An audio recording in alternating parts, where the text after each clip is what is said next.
주일 예배 나오신 여러분들 환영하고 축복합니다. 저희 외할머니 집에 가보면 늘 틀어져 있는 TV 프로그램이 하나 있습니다. 그 프로그램의 제목은 사랑의 콜센터입니다. 저는 잘 보지 않아서 모르지만 그 미스터 트롯이라는 그 프로그램에서 입상한 그 트로트 가수들이 나와서 노래를 부르고 상품을 주는 그런 프로그램입니다. 사실 저희 외할머니뿐만 아니라 제가 저번 설에 우리 교회 잘 나오지 못하시는 어르신들 찾아뵙고 인사를 드리러 이제 우리 교역자들과 함께 갔는데 50% 이상이 그 사랑의 콜센터라는 프로그램을 보시면서 저희를 맞이해 주시더라고요. 특별히 그 중에 1등을 한 그 임영웅 씨의 인기는 굉장히 대단한 것 같습니다. 몇 년 전만 해도 아무도 모르는 가수였는데 갑자기 한순간에 유명해지고 아무도 모르는 사람이 없을 정도입니다. 그래서 이제 여러분들께 그 임영웅 씨의 인터뷰를 보여드리고 싶었어요. 제가 TV에서 어느 날 그 임영웅 씨의 인터뷰를 하는 것을 보았는데 그것을 여러분들과 좀 같이 보고 싶었습니다. 그래서 유튜브에서 임영웅 인터뷰라고 제가 검색을 해보았습니다. 그랬더니 제가 원하는 그 인터뷰 영상은 나오지 않고 오히려 임영웅 씨를 비판하고 비난하는 그런 동영상들이 정말 수두룩하게 게시되어 있는 겁니다. 너무 궁금하잖아요. 그래서 그 동영상들을 하나하나 제가 눌러서 찾아보고 검색해보고 좀 알아보았습니다. 그랬더니 90% 이상이 가짜 뉴스이더라고요. 그 임영웅 씨가 너무 인기가 많아지고 사람들한테 유명해지다 보니까 이 임영웅 씨를 잘 알지도 못하는 사람들이 가짜 뉴스를 만들어서 그렇게 배포하고 사람들에게 헛소문을 내는 겁니다. 그런데 2000년 전에 이 임영웅 씨보다 더 한순간에 인기가 많아진 사람이 한 사람이 있습니다. 그 사람은 우리가 아주 잘 알고 있는 예수님이십니다. 아무래도 예수님께서는 그 당시에 정말 유명하셨던 것 같아요. 20절에 보니 이렇게 말합니다. 집에 들어가시니 무리가 다시 모임으로 식사할 겨를조차 없느니라. 이 시대에는 TV라도 있고 인터넷이라도 있고 또 유튜브라는 그런 콘텐츠라도 있으니까 사람들에게 유명해지는 것은 뭐 한순간이지만 그 당시에는 어떻게 사람들에게 이렇게 알려집니까? 입과 입으로 전해져서 사람들에게 알려지지 않습니까? 그런데 예수님께서 식사할 겨를도 없이 그렇게 유명해지시고 인기가 많아지셨다는 것은 굉장히 대단한 일이죠. 예수님께서 유명해지신 이유가 몇 가지 있습니다. 첫 번째는 예수님께서 진리를 말씀하신다는 겁니다. 그들이 그동안 서기관들과 바리새인들에게는 듣지 못했던 그 하늘의 소리를 예수님께 듣기 시작했습니다. 신비로운 말씀으로 그 유대 백성들의 마음을 깨우치셨습니다. 두 번째는 귀신을 내쫓고 치유하는 사역을 하셨습니다.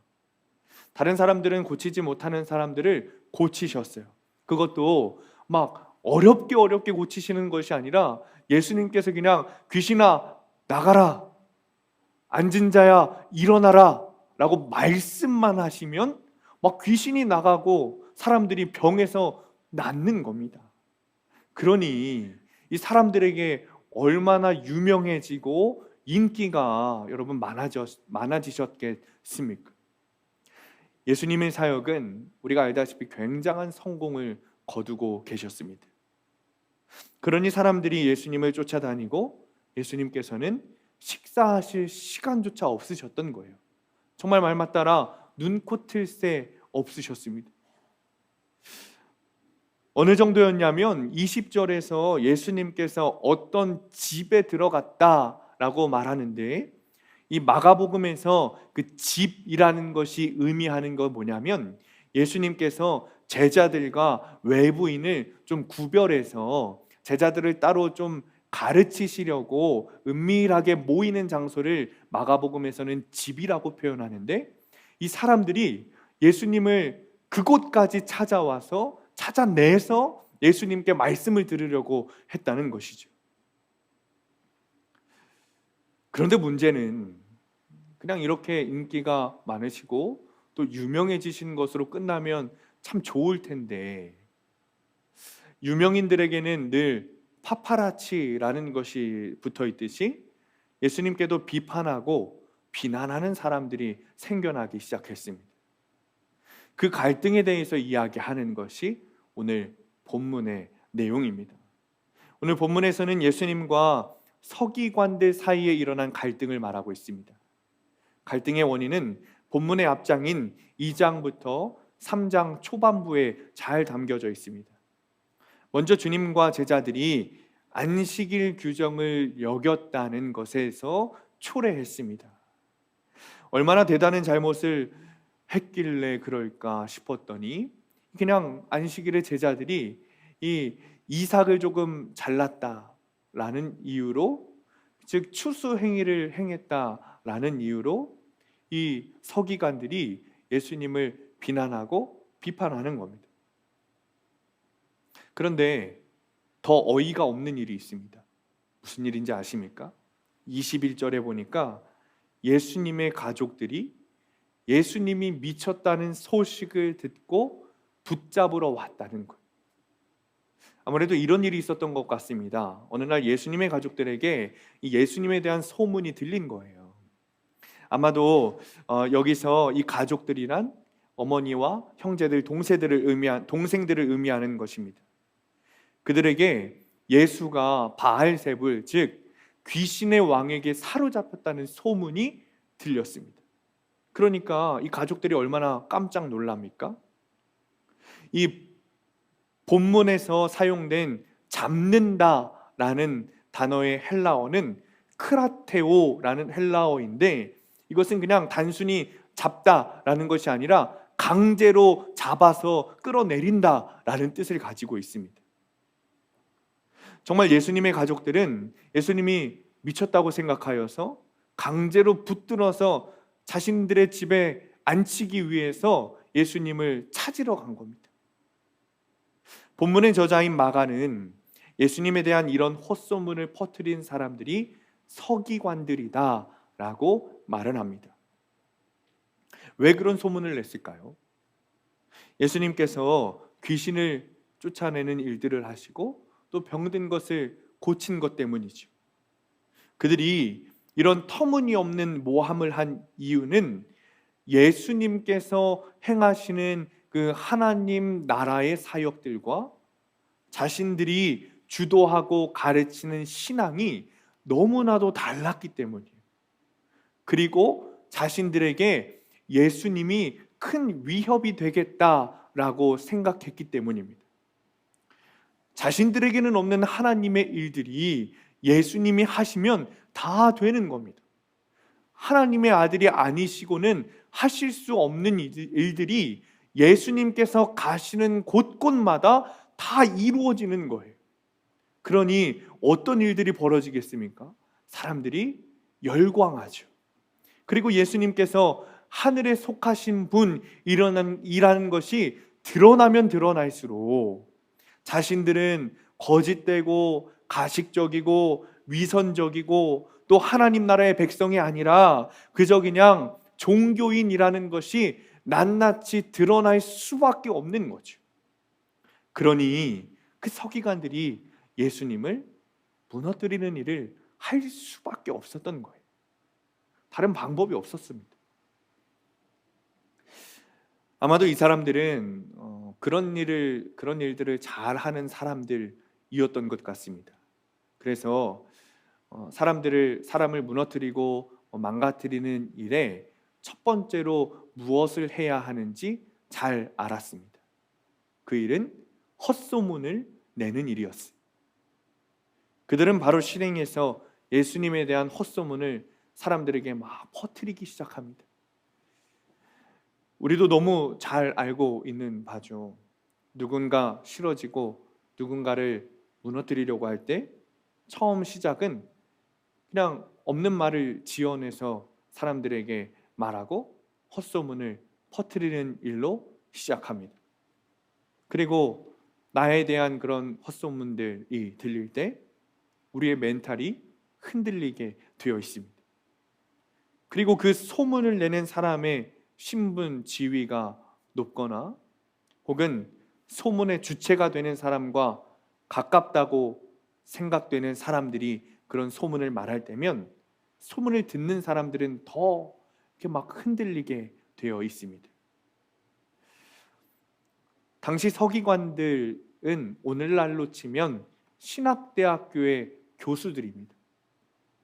그러니 그들이 말을 얼마나 잘했겠습니까? 아마도 뱀처럼 말을 했을 겁니다. 또 그들의 신분이 그들이 전하는 말에 대해서 권위가 되고 그럴듯하다고 생각하게 됩니다. 그러니 예수님에 대한 소문을 들은 사람들은 어떻게 되겠습니까? 흔들리게 되는 거죠. 심지어 예수님의 가족들조차 예수님이 미쳤다고 하는 소문에 넘어가 버린 겁니다. 이 뱀 같은 사람들이 얼마나 말을 잘하는지 모르겠습니다. 왜 이렇게 말을 잘하는지 모르겠어요. 오늘 교회력 성서 1과는 우리에게 두 가지 구약 성경의 본문을 줍니다. 첫 번째는 창세기 3장 8절부터 15절 말씀입니다. 이 사건은 우리가 너무나도 잘 알고 있는 사건이에요. 이름하여 선악과 사건입니다. 에덴 동산 중앙에 무슨 나무가 있었죠? 생명나무, 선악과 나무가 있었습니다. 하나님께서는 그 중에 이 선악과를 따먹을 시에는 분명히 너희가 죽을 것이다 라고 단단히 경고하셨어요. 그런데 이 아담과 하와가 어떻게 합니까? 이 선악과를 따먹지. 그 사이에는 뱀이 있었습니다. 우리가 신약 성경에서 읽은 서기관들이 이 아담과 하와를 유혹한 뱀과 좀 닮았을까요? 뱀은 하와를 깨웠고 결국 아담과 하와는 죄를 짓고 말았습니다. 이 뱀의 간교한 꾀에 넘어가 버리고 만 것이죠. 여러분 혹시 선악과 사건에서 뱀이 아담과 하와를 유혹했던 그 꾀를 잘 살펴본 적 있으십니까? 이 뱀은 하와에게 하나님이 되어라 라고 말하지 않았습니다. 뱀은 단지 하나님의 지혜를 가져라 라고 유혹했습니다. 아마 하와에게 너 이거 먹으면 하나님이 될 수 있어 라고 유혹했다면 어쩌면 하와는 그 뱀의 꾀에 넘어가지 않았을 거예요. 그러니 뱀이 그 사실을 알고 하나님처럼 지혜로워질 수 있어 라는 유혹을 한 것이죠. 그런데 사랑하는 성도님들, 하나님처럼 지혜로워질 수 있다 라는 유혹이 여러분 어떤 유혹인지 아십니까? 하나님처럼 지혜로워질 수 있다 라는 유혹은 하나님 없이 나 혼자 스스로 잘할 수 있어 라는 생각이 들게 하는 유혹입니다. 그러니까 사실 이 뱀의 하나님처럼 지혜로워질 수 있다라는 유혹은 너는 하나님 없이 잘 살 수 있어 라는 아주 큰 유혹이었습니다. 선악과를 먹은 아담과 하와는 어떻게 되었죠? 선과 악을 알게 하는 나무를 먹었으니 자신들이 행한 그 불순종이라는 악을 한 것을 깨닫고 죄인이라면 필연적으로 가질 수밖에 없는 수치심과 두려움이 그들을 삼켰습니다. 그리고 결국 어둠의 그늘 속에 숨어 들었습니다. 그 어둠 가운데 숨어 있는 아담과 하와에게 하나님께서 이렇게 말씀하시는 거예요. 아담아, 하와야, 너 지금 어디에 있느냐? 우리에게 주어진 교회력 본문들이 모두 한 가지 은혜, 한 가지 주제를 말하고 있어서 우리에게 주어진 또 다른 구약 본문을 하나 더 함께 나누려고 합니다. 사무엘상 8장 4절부터 11절 말씀인데, 이 본문 역시 선악과 사건과 동일하게 아주 유명한 내용입니다. 오늘날 이스라엘 백성들의 장로들이 라마라고 하는 지역에 있는 사무엘 선지자에게 찾아왔어. 그리고 이렇게 말했습니다. 보세요, 선생님, 당신은 늙고 당신의 아들들은 당신의 뜻을 따르지 않습니다. 그러니 모든 나라들과 같이 우리에게도 왕을 좀 세워주십시오.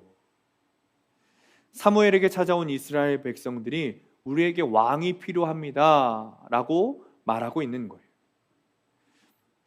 사무엘은 이스라엘 백성들의 이 요구를 듣고 마음이 많이 무너졌습니다. 사무엘이 너무 늙어서 지도자가 필요한 것도 사실입니다. 사무엘의 두 아들 요엘과 아비야가 부도덕한 사람인 것도 맞습니다. 아버지 사무엘의 가르침을 따르지 않는 것도 맞습니다. 사무엘도 그것을 다 알고 있었습니다. 그러므로 이스라엘 백성들의 요구는 어쩌면 타당해 보입니다. 이스라엘 백성들의 요구는 다른 모든 나라에 왕이 있으니 우리나라에도 좀 왕을 세워보자 하는 요구였습니다.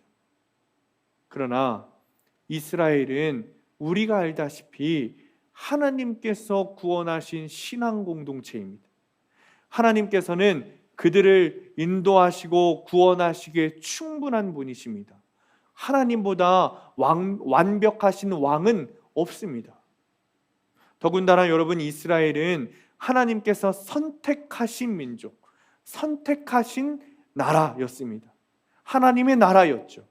그러니 그들은 하나님 나라의 백성들이었습니다.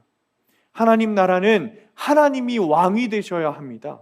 그런데 이스라엘 백성들이 자신들에게 하나님이 아니라 다른 왕을 좀 세워주십시오 라고 말하는 거예요.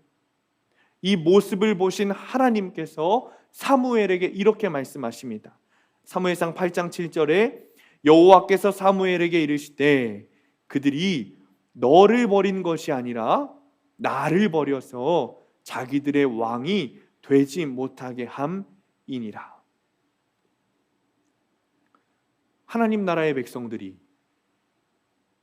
하나님을 왕으로 모시지 않는다면 하나님께서는 그들에게 뭐라고 말씀하실까요? 숨어있던 아담과 하와에게 말씀하셨던 것처럼 동일하게 말씀하시지 않을까요? 이스라엘아, 너는 도대체 어디에 있느냐? 어느 나라에 있느냐? 다시 본문 마가복음 3장으로 돌아옵시다. 서기관들이 예수님에 대해 귀신의 왕을 힘입어 귀신을 내쫓는다는 헛소문을 퍼뜨리자 예수님께서 이렇게 말씀하십니다.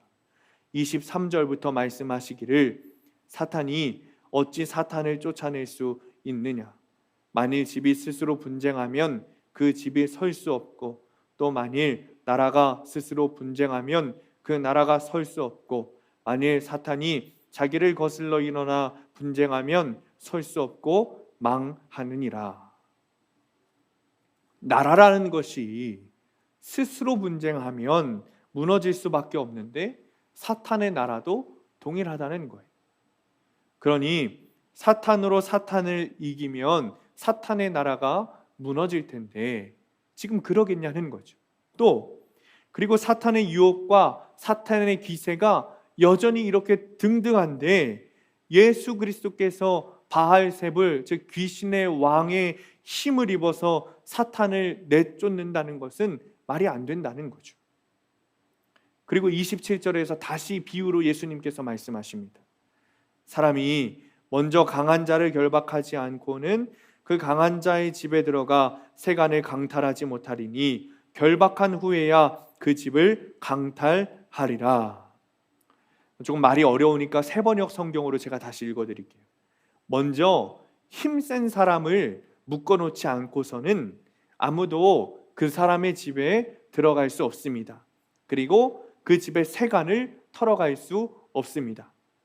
그 힘센 사람을 묶어놓은 뒤에야 그 집을 털어갈 수 있습니다.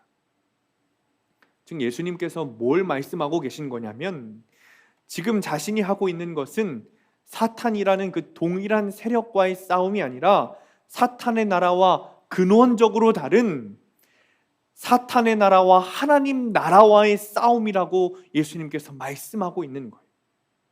누가복음에 있는 평행 본문에서 예수님은 더 결정적인 말씀을 하십니다.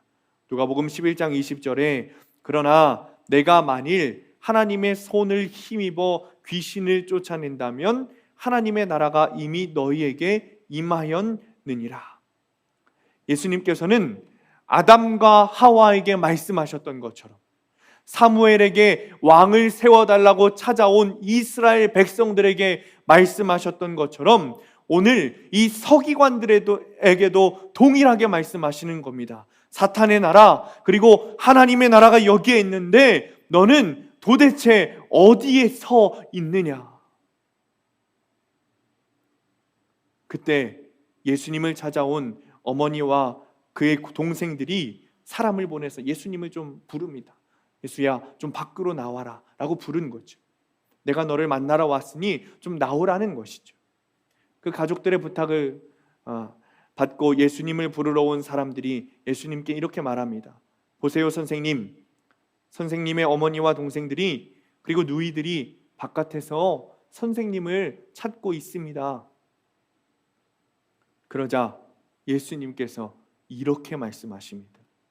누가 내 어머니고 누가 내 형제 자매들이냐? 예수님의 어머니를 포함한 그 가족들이 예수님을 왜 찾아왔습니까? 예수님을 강제로 붙들러 온 거예요. 예수님이 미쳤다고 생각했기 때문에. 사실 이 미쳤다고 생각한 것은 오히려 온화한 말입니다. 예수님이 귀신 들렸다고 생각했기 때문에 예수님을 강제로 붙들러 예수님을 찾아간 겁니다. 그 사실을 예수님이 모르셨을까요? 이미 알고 계셨습니다. 가족들이 자신을 찾아온 의도를 예수님은 이미 알고 계셨습니다. 그러자 예수님께서 이렇게 말씀하시는 거예요. 누가 도대체 나의 어머니냐? 누가 도대체 나의 동생들이고 누이들이냐? 내 가족은 지금 바깥에서 나를 강제로 붙들러 온 사람이 아니야. 저 사람들은 하나님의 뜻도 모르고 하나님께서 하시는 일도 모르고 하나님에 대해서 모르는 사람들이야. 나의 가족은 너희들이야. 내 주변에 지금 앉아서 하나님의 말씀을 듣고 하나님의 말씀을 순종하고 하나님의 뜻을 행하는 너희들이 내 가족이야.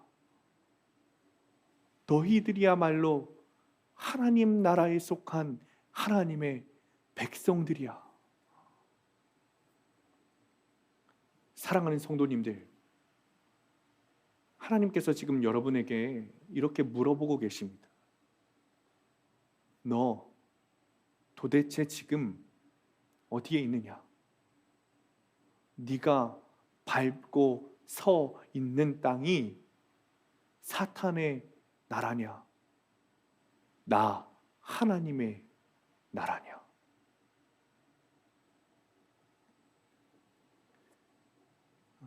지금 아이들에게 꿈에 대해서 물으면 굉장히 다양한 직업군들이 나옵니다. 물론 요즘 꿈이 없는 아이들이 있어서 문제다라고들 말하지만 그런 문제들은 좀 차치하고 아이들에게서 꿈에 대해 물으면 저도 생소한 직업들이 막 나옵니다. 굉장히 다양해진 것 같습니다. 그런데 제가 어릴 때만 하더라도 저와 제 친구들의 꿈은 한정되어 있었습니다. 특히 초등학교 저학년 때는 많은 아이들이 대통령이 꿈이라고 말을 했습니다. 지금 생각해 보니까 어린 아이니까 할 수 있었던 말이겠다 싶습니다. 그런데 사실 더 솔직히 말하면 아이나 어른이나 다 자기 마음에 내가 왕이 되고 싶다라는 마음이 있는 것이죠. 프랑스의 루이 14세는 이런 말을 했습니다. 짐이 곧 국가다. 굉장히 대단한 말이죠. 이 말은 오직 하나님만 하실 수 있는 말입니다. 그런데 여러분, 프랑스의 루이 14세와 같은 정도의 말은 할 수 없지만 여러분에게도 루이 14세처럼 왕이 되고 싶은 욕구가 숨겨져 있지는 않으십니까? 하나님께서는 분명히 말씀하십니다. 하나님이 계시지 않는 곳은 하나님 나라가 아니다. 그리고 하나님의 나라가 아닌 것은 다 사탄의 나라다. 이분법적으로 생각한다고 말하지 마십시오.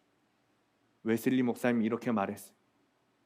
너희들이 아무리 선한 일을 행하여도 너희 마음에 하나님이 없으면 그것은 다 악한 것이다.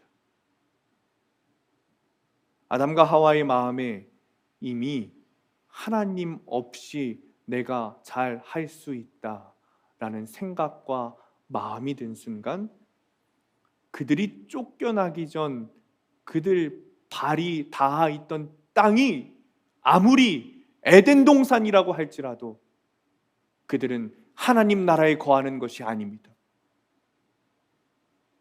하나님께서 계시지 않는데 어떻게 하나님 나라가 될 수 있습니까? 우리의 심령에 하나님이 계시지 않다면, 하나님께서 왕이 되시지 못한다면 그 마음은 하나님의 나라가 아닙니다. 하나님께서 왕으로 계시지 않는 곳이 어떻게 하나님 나라가 될 수 있습니까? 그 사람은 하나님의 백성이 아닙니다. 사랑하는 성도님들, 여러분 마음에는 누가 왕입니까? 여전히 내 자아가 왕입니까? 하나님 없어도 내가 할 수 있다라는 마음이 여러분들 마음 가운데 단 1%라도 있습니까? 그렇다면 여러분의 마음은 하나님 나라가 아닙니다. 그리고 하나님의 백성도 아닙니다. 제가 잘 알고 있는 한 교회가 있습니다. 평택에 있는 교회입니다. 이 교회는 한 50년 정도 됐습니다. 그런데 이 교회는 계속 분열의 영이 아주 강하게 역사했습니다. 그래서 성장하지 못하고 쪼개지고 매일매일 싸웠습니다. 그리고 그 와중에 교인들은 목사님을 여러 번 바꾸는 일들을 해왔습니다. 처음에는 목사님이 설교를 잘 못하신다, 신방을 잘 안 하신다, 학벌이 좋지 않다라는 등등의 이유로 목사님을 내보냈습니다. 그런데 그 교회의 역사를 되돌아보니 그 교회의 왕은 하나님도 예수님도 목사님도 아니었습니다. 그 교회의 교인들이 그 교회의 왕이었습니다. 그리고 지금도 그 교회는 자신들을 잘 목양해 줄 목사님을 찾고 있습니다. 그런데 제가 보니 그 교회에는 예수님께서 담임 목사님으로 가셔도 잘 되지 않습니다. 그 교회의 왕은 여전히 예수님이 아니라 교인이기 때문입니다. 주님이 왕 되시지 않는 곳이 있다면 아무리 그곳이 교회일지라도 그곳은 하나님 나라가 아닙니다. 바울은 지금까지 우리가 비교한 두 나라에 대해 이렇게 이야기합니다. 그리고 자신은 하나님 나라에 속해 있다고 당당하게 말합니다. 고린도후서 4장 18절 말씀입니다. 우리가 주목하는 것은 보이는 것이 아니요 보이지 않는 것이니 보이는 것은 잠깐이요 보이지 않는 것은 영원함이라. 바울은 서신서를 통해 두 개의 나라가 싸우고 있다는 것을 보여주고 있습니다. 겉사람과 속사람, 환난과 영광, 그리고 보이는 것과 보이지 않는 것. 바울은 무언가 있어 보이는 듯한 것이 아니라 보이지 않는 것을 선택했습니다.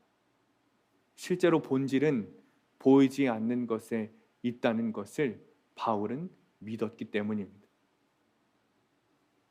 오늘 우리에게 주어진 교회력 본문도 동일하게 우리에게 두 가지 나라를 보여줍니다. 하나는 정말 그럴듯하게 보이는 사탄이 왕으로 있는 세상, 또 하나는 보이지 않지만 하나님께서 통치하시는 하나님 나라. 우리는 사탄의 나라에서 살 것인지 하나님의 나라에서 살 것인지 분명하게 선택해야 합니다.